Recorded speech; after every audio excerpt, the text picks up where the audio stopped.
Usimhukumu bundi kama hujazijua hizi siri 5 nazokupa hapa. Leo nitatoa elimu ya viumbe wanaolia usiku na tabia zao. Sasa leo nitachambua siri ya bundi kulia usiku na sababu zinazoelezea kwa nini bundi analia usiku.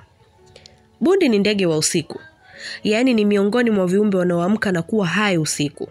Sauti yao ya kulia mara nyingi hujulikana kama kulilia au kukoko. Sababu kuu za bundi kulia usiku. Sababu ya kwanza, mawasiliano. Bundi hutumia sauti kuwasiliana na mabundi wengine. Wanaita wenzao au wenza wao. Pia wanaweza kutumia sauti kuashiria mipaka ya eneo lao. Namba 2. Kutafuta mwenza. Wakati wa msimu wa kuzaa, bundi dume hutoa sauti maalum kuwavutia mabundi jike. Sauti hii ni kama wimbo wa mapenzi wa kuvutia mwenza. Namba 3. Kuonya wanyama wengine. Ikiwa bundi anahisi tishio au hatari karibu, mfano mnyama mwingine au binadamu, anaweza kutoa sauti ya onyo ili kuwataarifu mabundi wengine au kuwatisha wavamizi.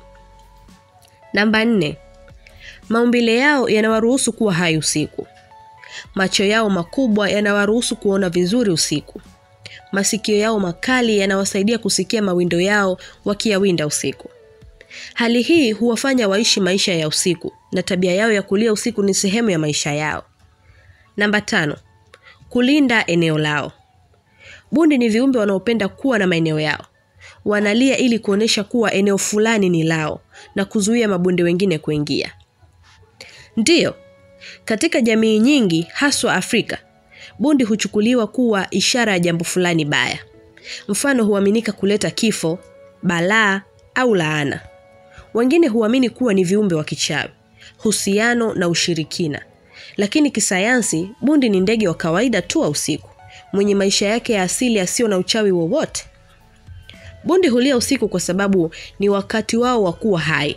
Wanawasiliana, wanatafuta wenza, wanatetea maeneo yao, wanatoa ishara za onyo. Hebu niandikie katika comment, unajua nini kuhusu bundi?